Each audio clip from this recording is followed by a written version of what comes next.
Hello, everyone. This is Defense Politics Asia, and today this is the DPA panels, and we're gonna talk about tanks.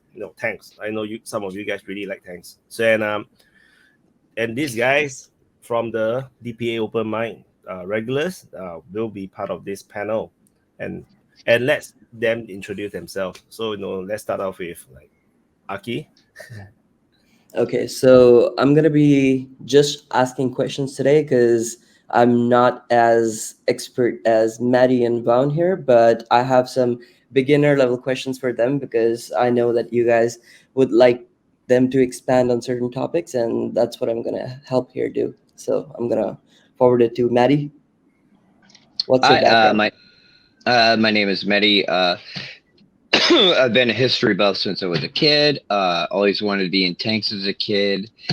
I joined the U.S. Army Reserve as an armored crewman and eventually made it to the position of tank commander during the Cold War. What about you, Vaun? I served in the U.S. Army. I was on a M1 tank. I was at the armor school, and same thing. I've always liked history. I mean, when I joined the Army, I joined just specifically to be on the M1 tank. And I mean, granted, I was young and dumb, but I used to always joke around about driving my M1 tank to Moscow someday. I know, isn't it funny? I know. Now it's like whatever. But that's what I'm saying. Like, I remember when was it 91, Christmas of 91, when they took the flag down. Yeah. On the Kremlin, and they replaced it with the Russian flag. I mean, we were sitting in our ready room watching it on the news. It was like, well, that's it. No more Russians. Well, I mean, that's the way we looked at it. Like, well, that's over with. So, I mean, after that, I was like, well, I guess we'll be friends now, and that never happened. No. Yeah. So I introduce myself. I'm Wyatt from Singapore. I served the military for 6 years, and which is abnormal in Singapore because that means I'm professional. So, whereas people who are conscripts are only serving 2 years. So during my time it was 2.5 years. Then it was halfway through it changed it to 2 years. So my closest encounter to armor as a professional soldier is actually to armored carrier. Singapore have this called Bronco, which is like a 2 parts carrier that is like a kind of like a small worm kind of thing. Yeah, it's just because I'm in Intel, so which is why a bit different. I don't really go and die. I just wait for missile strikes to hit me and die.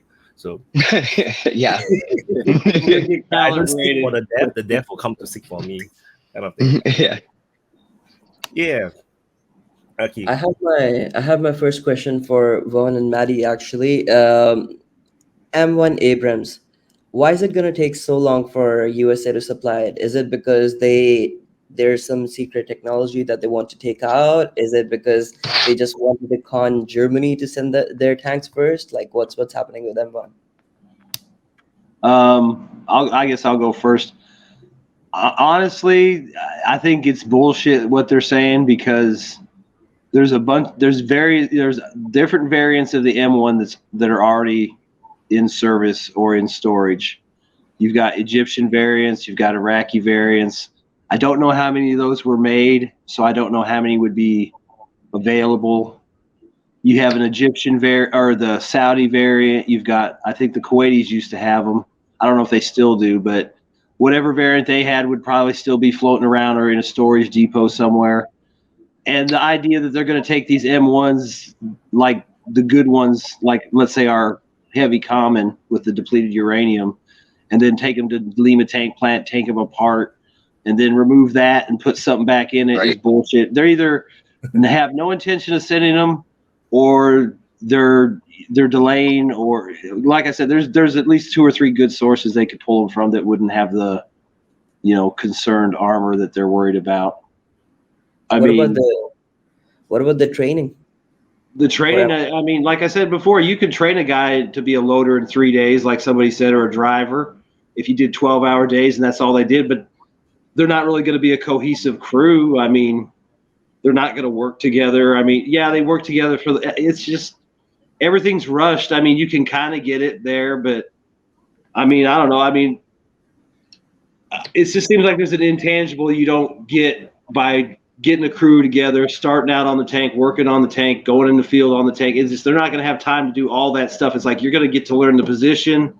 Maybe you get to go out and drive around and do some basic tactics. I mean, who knows what they're going to get? I mean, yeah, granted, some of these guys might be former tankers, so they have experience, but now they got to have that experience on the M1.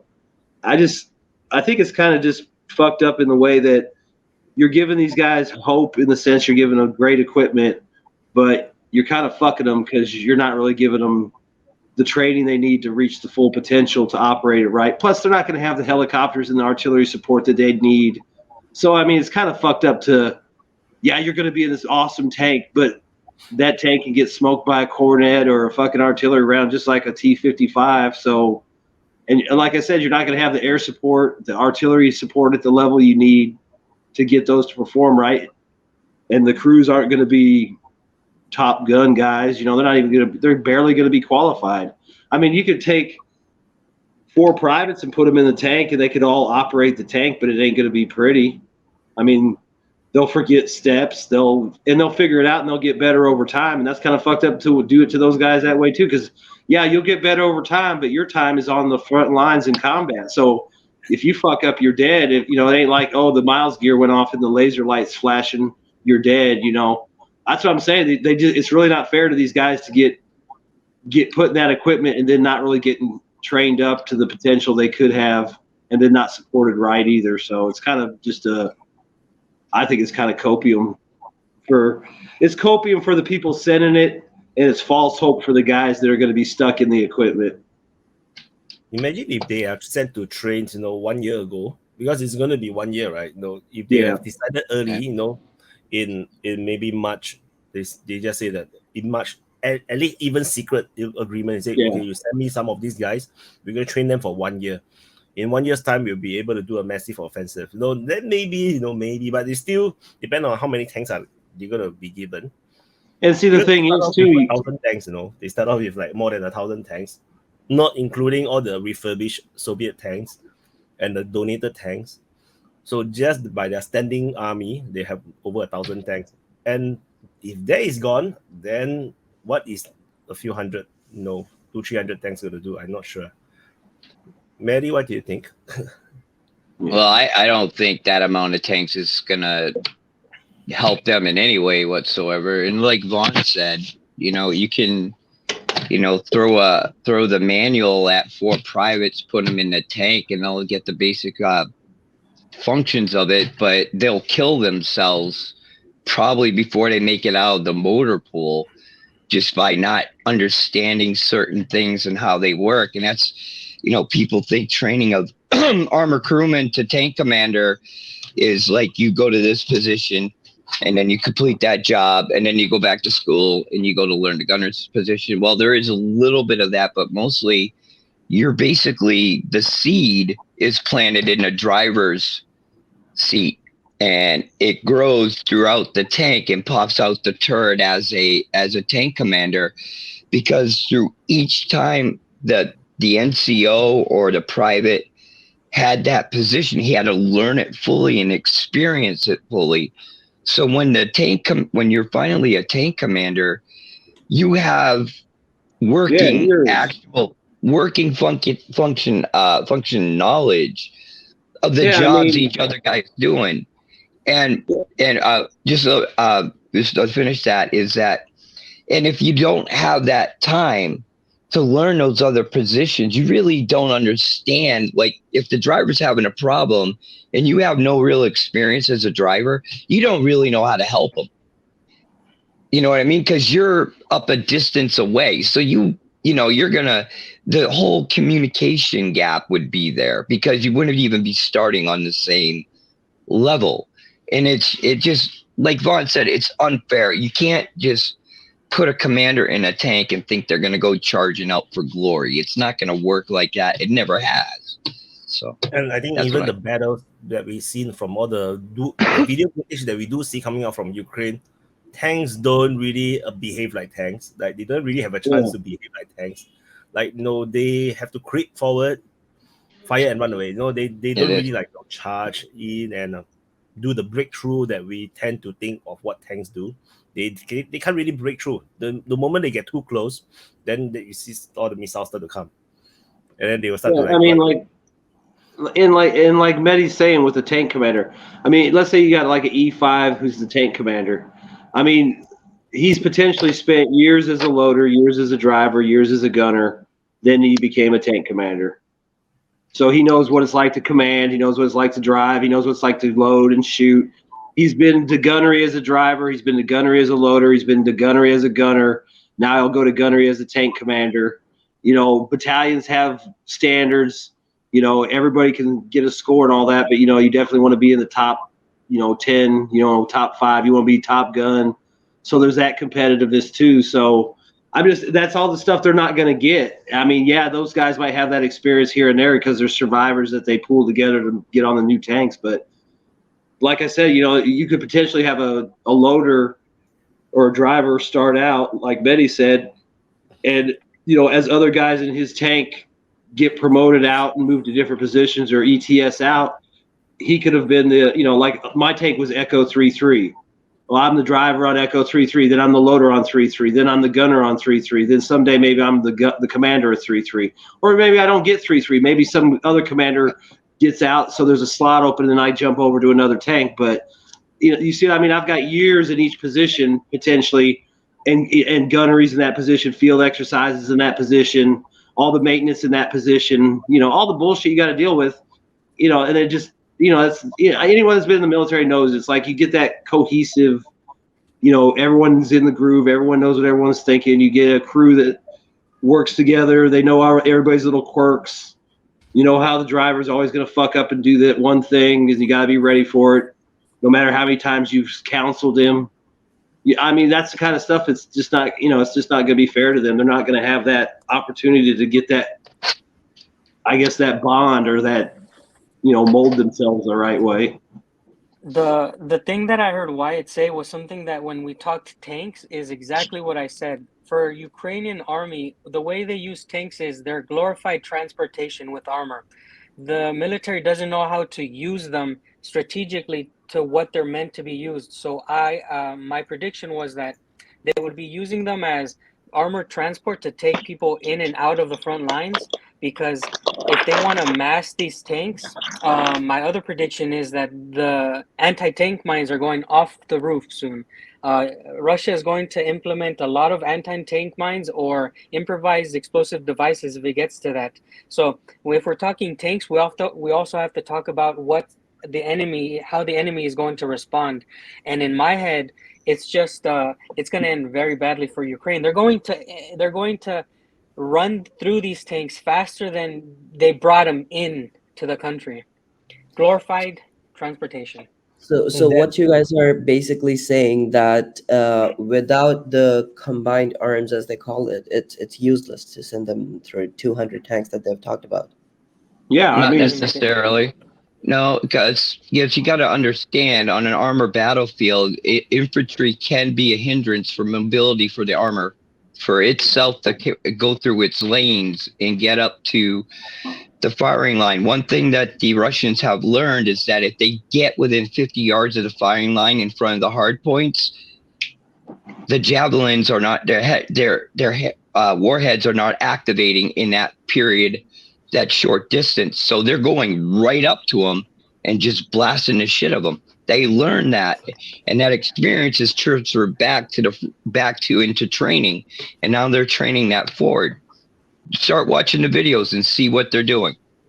Well, I mean, you think about it. I mean, when the bullets start flying, you close, and I mean, if you're in a tank and you're facing small arms fire, if you don't close, that's pathetic, really. I mean, especially if you got an M1, because the M1's designed to take heat rounds, and minus the javelin or some top attack weapon, you should charge right at those fuckers in their PKMs and their AKs and their RPGs and just let it bounce off, and then laugh as you just sweep the coax back and forth. Not the 50, because that's against the Geneva Conventions. I just think that landmines are gonna be used a lot. They're already mining a bunch of places. And I heard they mined The a bunch tank. of places where they pulled out already from around Bakhmut. yeah, so it could offensive mines and defensive mines. Like the way to put them offensively is just baiting them into something, which your defense becomes offense. And I think the Russians can do the same when these tanks arrive, if they arrive. I don't really know. Why, dude? When are the tanks gonna arrive? You're the updating guy. When are they here? I don't know. I'm not even sure if anything they say is real. So like now we I are mean, in I've heard early what, Feb. two, They say we're maybe going to do two. an offensive in March, like 1 month, and then suddenly we have the Abrams tank saying that they're going to be like rebuilt, like in the factory. Then that will take like 8 months or something like that. Yeah. Then Yeah, you're not they going have- to get offensive, man. You're not going to get your offensive. Yeah, I mean, they if you have want- to. They Oh, I have was to just saying- take them up to linemen, right? Where they have to get. They have to build the new. It's not just steel. It is armor, but it's not our armor. And that's the thing. These guys are going to be expecting depleted uranium, chill bomb, laminated armor, and they're not getting it. They're just going to get case hard steel armor. That's a big difference. I even heard they're not even going to give them the depleted uranium Sabo rounds. They're getting tungsten shots because they're afraid the Russians are going to get a hold of a Sabo round and I guess figure out how to make them like we do. So I'm sure they probably can actually. Yeah, so I mean, let Mason and Dan introduce themselves also because we kind of messed up the the time zone kind of thing. So I Mason and ruined Dan, it. yeah. Just Dan, like do you- saying who we are. Well, my name is Dan Castle. I'm currently living in Russia, and I keep up with the war because I'm a United States Marine Corps veteran, and I like this kind of stuff. yeah. Any experience with armor? Well, I'm a combat engineer, so we did do a lot of.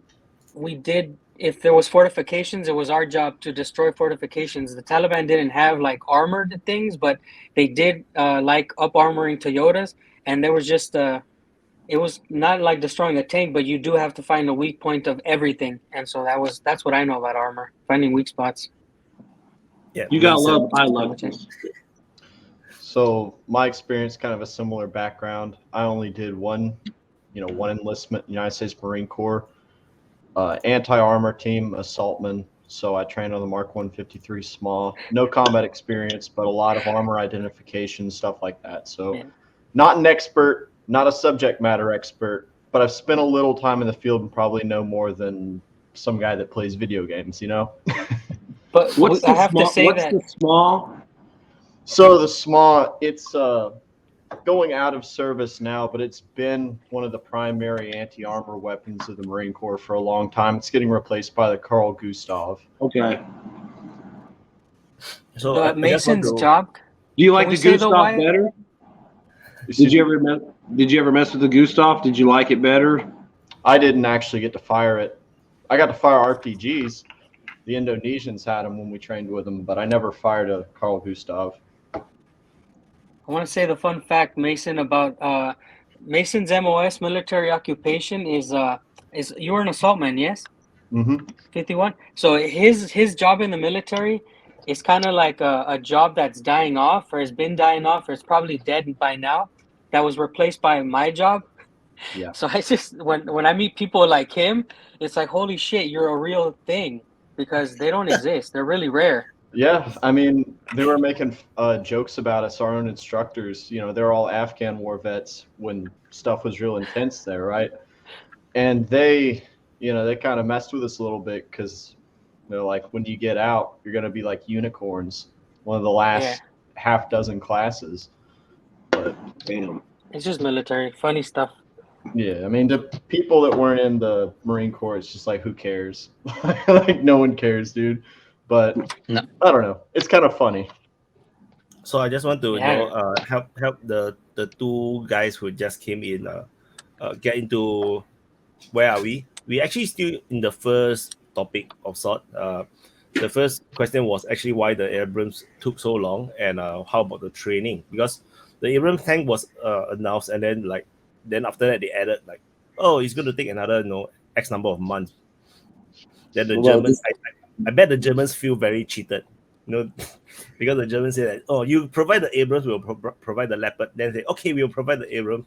Okay, we'll provide the Leopard. Then they say, oh, but it will take a few months, like half a year or 1 year. Yeah, and that's what I'm saying. I mean, I think if they really wanted to provide it immediately, they could just yank it from. They could probably get them from Egypt or take them from Iraq or. Yeah, I mean, if you watch that Voice of Reason, he did a video I think last week where he showed a satellite video of one of the storage depots out there, and there was probably like I don't know a couple thousand M1s out there, and those are from all variants, so they could pull something out. I mean, that might take 8 months to get ready. You pulled them out of there, but like I said, Egypt operates them. I'm sure we could cut a deal, but then Egypt might not want to give their M1s to Ukraine and piss off Russia. So, I mean, there's a couple places they could get them, but I don't know what they're going to do. I mean, I just think it's BS. They're saying they're going to rebuild them because there's plenty of variants out there they could use. It just seems like a bullshit excuse to me. Yeah, I agree with Vaun because they're continuously moving the goalposts of this thing back and back and back. And now look at the Leos. Now they're not going to be Leos 2s. They're going to be Leo 1. Did you know that? And they don't even have the 105 for it, the ammunition for it. When I saw a video about it, there's a private company in Germany that supposedly they're talking to that has these 88 Leo 1s, A5s, and they look great on the outside, but he says they all got to be refurbished a little bit. So there we go again. There's more months and months because it didn't look like there was anybody at the factory working right then. So I don't even know if the guys got crews to run shifts to refurbish them yet. So they're, but there's another example of, they're saying, oh, we're going to send you tanks in like 6 months or a year or 8 months. How long is the school for combat engineers? It's 3 months, and then for school, how long is the school for a tank? What I don't even know what demos is, like a tanker. I'd say about 5-6 months at the most, depending on what they do. I mean, if you basic training and AIT combined is probably almost 6 months, but probably a little over 5. All right. Yeah. But like when I went through, it was during Desert Storm. Meddy, So like they took some stuff off. We didn't do bayonet training. We didn't qualify with the M16. We just had to familiarize with it. And we thought that was kind of stupid, but they gave us 80 rounds to familiarize with it. And they were like, well, if you're on a tank, if you need your M16, you're probably fucked anyway. So, at least they were honest about it. But at least you had that. I had the M3 grease gun as as my machine gun in the M68-3. So you could watch the 45 bullets go out. You didn't aim it. You just watched where the bullets went. That's how you aim the damn thing. We called it the Tonka toy.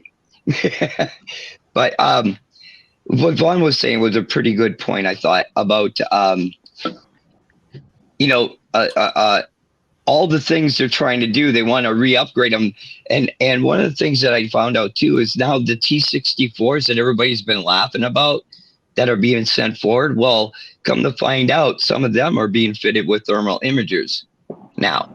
Yeah. So they're not as helpless out there. And everybody thinks, well, the M1 73 Easting blew the shit out of a lot of tanks. Yeah, but it engaged them, most of them, from very far away at night when they didn't even know they were getting hit. So that's the reality of war right there.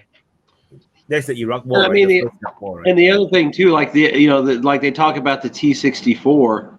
I mean, the M1, the 105 M1 IP was built specifically to counter the 64, what they thought was the advantage it had. So, I mean, granted, the M1 is old, the 64 is even older, but obviously it was a capable tank, at least in the 80s, enough to where the United States built a whole tank to defeat that tank and everything past it. And then, like you said, you put a thermal imager on it, who cares? It's a T-64. It still has a 125 millimeter cannon, just like a T-90. The only thing it doesn't have is as good as sights. But confusion we're getting into, not to cut you off, is what people are laughing about is the T-62s, because Russia doesn't really operate T-64s. This is a little confusion, but what you're saying is absolutely correct. I mean, it applies to either one of them. When it comes to thermal imaging, Maddie, so isn't it what they're talking about? I've heard a bit that that Leopard 2 tanks have a huge thermal signature, so they're very easy to spot on. So wouldn't it even give the tanks with thermal imaging sensors like an edge over Leopards? You're muted again. I guessed at a great distance, but I've never seen a tank through through imagers that you couldn't see. You know what I mean? They just give off heat. If they've been running around doing their thing, they're just going to give off heat. There's nothing you can do. I know that the Russians have a skirting now that they try to do for that. I don't know how it works. I've never seen it, but it's kind of funny. A lot of people don't know, but the M68-3 I had actually had a better thermal imager in it than the original M1, because the thermal imagers we had were second generation. The ones that were in the original M1s were the first generation. So ours were more detailed. Theirs were just a little bit more pixelated. But Vaun will tell you, you can pretty much see everything with them. So you ain't hiding nowhere. That's why it's in primary sight now. When I was in, we fought with them about, they were telling us you got to use the gunner's primary sight, which was an optical sight. We're like, fuck you, we're playing Atari. It's so much easier to do. It's so much more easy to bore sight. It just is so much easier just to play Atari than using optical sights where you're going to have, if somebody else has been in there, you're not going to have the same eye positioning, so it may give you a float a little bit for targeting. So, things like that matter, Can I ask a question about that was the first topic. Did you guys go into another one? Because I have a question for people. Okay, can I ask a question for people that know about tanks? Like, say in a hypothetical world where they had 200 tanks, how would you implement that on the ground? What would be the best way to use them? Like, because in my opinion, like I said, they're glorified armored transport, because Ukraine, I don't believe, knows how to use tanks. But how does the tank school teach you to use that many tanks? Is it for a mass attack? Is it for what? Concentration what is the of way force. you see? You definitely don't want to disperse them throughout units. Mhm. That's completely ineffective. Uh-huh. So it has to be concentrated. Yeah. See, that's what I'm depends thinking on the too, job. Yeah. It depends on the job, Yeah. because my job was CAV. So we worked in pairs of twos to support the CAV units out in front of us. But then you have like the armor where you're going to have the larger formations. What you're seeing in Ukraine right now is not Russian, even close to what they're ready to about to unleash at all. This is all the beginning of the but operation. I'm talking for the Ukrainian side though, Meddy, because the reason why I was asking is, yeah, I know, but okay. I'm sorry. Go ahead. The way I see Ukrainians using tanks is they put them sporadically in different areas. They're not using them offensively. So I'm asking, what is the way to use them? So, well, I was going to say they were in a static defense, though. That's the thing, though. How could they operationally use them like they should when they were basically in static defense this whole time, or most of this time? Even going back to the Kherson counteroffensive, you'd see videos of tanks, but it would be like 2 or 3 Ukrainian tanks with like 2 or 3 armored personnel carriers or whatever. Mm-hmm. And I don't think that they were doing this because large formations aren't effective or breakthrough doesn't work anymore, but because their army, while it was capable of going on a limited offensive, they didn't want to subject themselves to massive Russian air and artillery strikes, right? So I think that's really what's going to hamper Ukraine, is they're going to have extreme difficulty in actually concentrating enough of this armor to punch with a meaningful breakthrough. But if they just disperse it, they might get regional effects, but it's not going to be strategically important. Yeah, I was just going to say, it depends on the 200 tanks. I mean, are we going to give Ukraine air support and artillery support? Or are we going to give the 200 tanks in the current situation, since we're doing hypotheticals? Yeah, we're doing hypotheticals. As well, right? The reality. It's okay, not a well, wonder in the weapon, reality, if I had those 200 tanks, since I know I can't put them all together and concentrate them, I would probably like take my Leopard tanks, maybe put them in pairs, maybe put some infantry with them for security and anti-tank support, and I would just basically try to snipe the Russian columns as they move forward, drop back.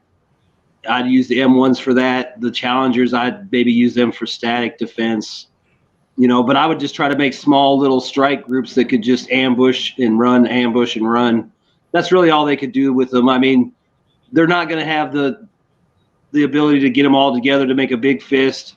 They can't support the fist with aircraft or artillery the way they would need to be. So the best thing they can do is just make basically little ambush squads of tanks and infantry. You pop a couple vehicles, boom, you're gone before the artillery comes.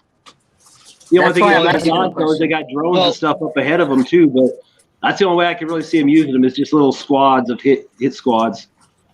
If you put them all combined and you put them in an armored fist, there still isn't enough there to sustain an operation, because you have to be able to push forward and carry the momentum going forward by continuously feeding it logistically so that it expands out and protects itself.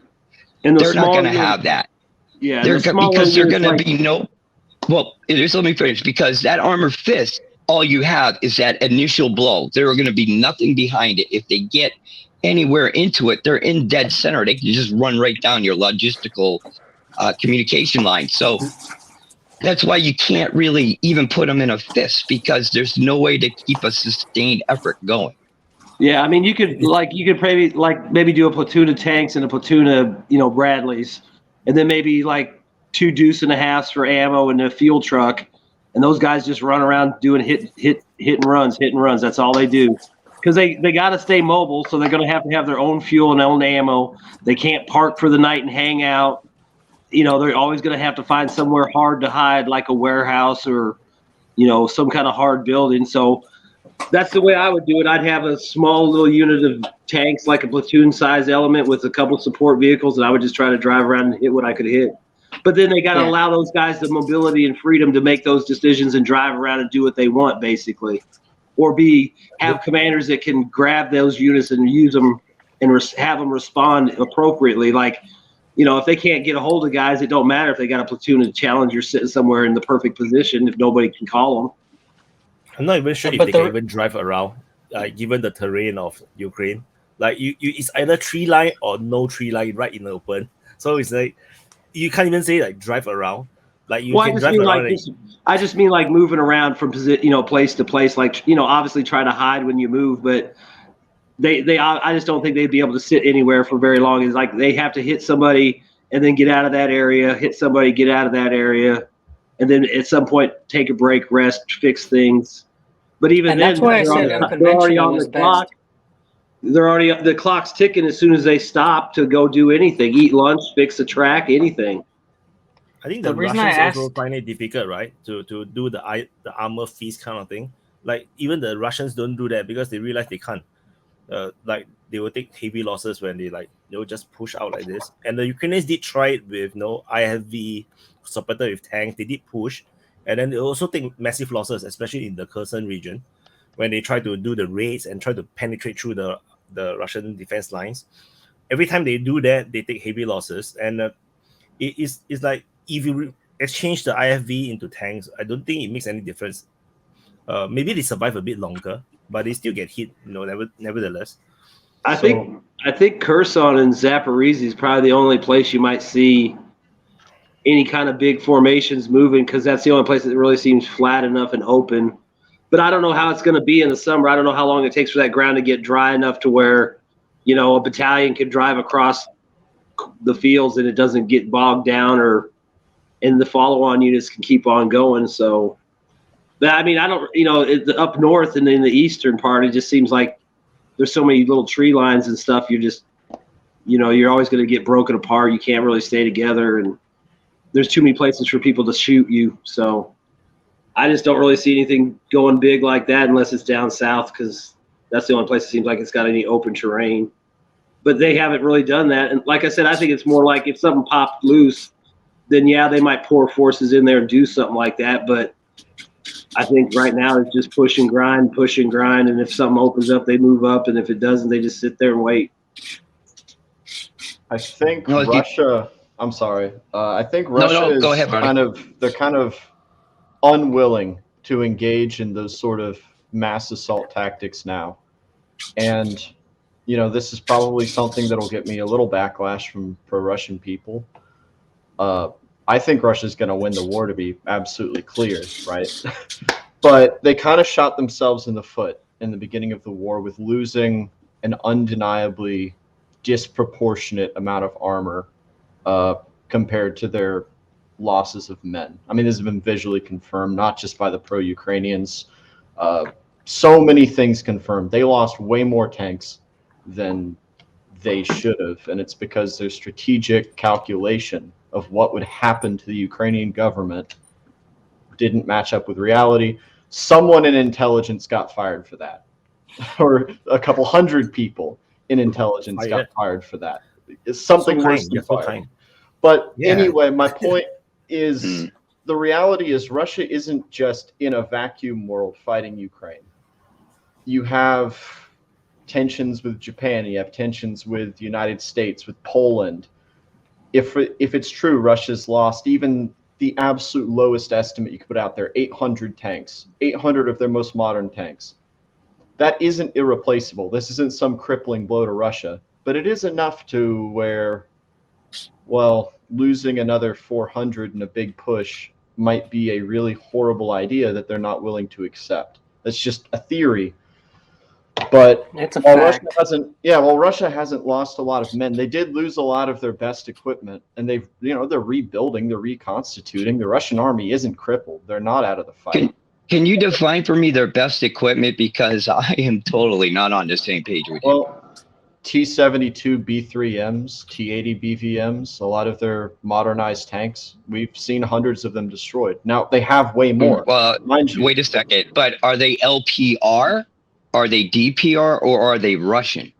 Well, the totally LPR different thing. DPR, if they have those models, then they were supplied directly from Russia, so it wouldn't really make an actual difference. It would, because of the training they would have and the amount of it.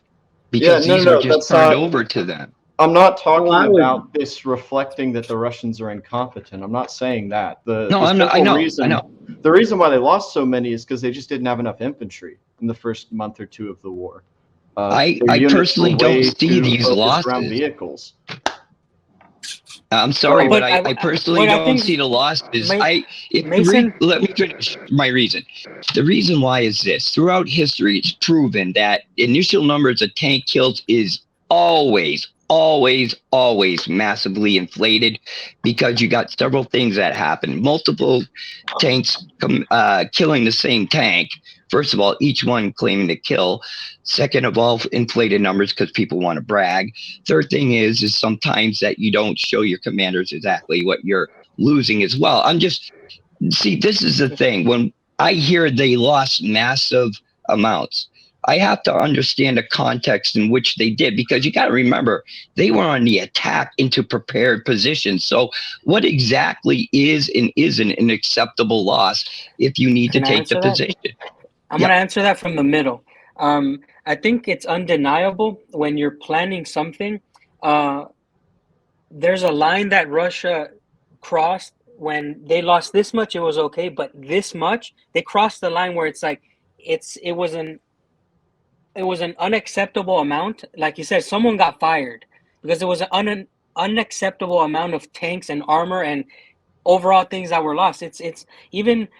I accept that Russia is going to win, but they lost more than they should have. I think militarily, with my little brain, that they lost more than they should have. And that's just me. I think that's what he's trying to say, is that they lost more than they should have. Yeah, and it was a lot of their most modern equipment. Yeah. Now, mind you, I'm not dunking on Russia here. I know. It's just, if you're the Russian military, you're probably looking at this like, okay, we still have a modern force, right? We still have modern armored vehicles. We still have a lot of them. But do we really want to go into a big armored push and inevitably take a lot of losses in these systems and then be genuinely crippled for 10 years? Because that's what will happen. It'll take a long time to reconstitute. This is the thing. I didn't see T-90s on the front. they weren't on the front, that our martyrs weren't on the front. We're talking, I understand the T-72B and all that shit. The thing is this, what you're initially seeing are columns of tanks that are recon going through, and yes, they're going to get fucking shot up. That's part of the job. I was in Cav. We know this shit. And that's the thing about it, is that somebody's got to go forward first. The last thing they're going to do is put the best tank going up there first, ever.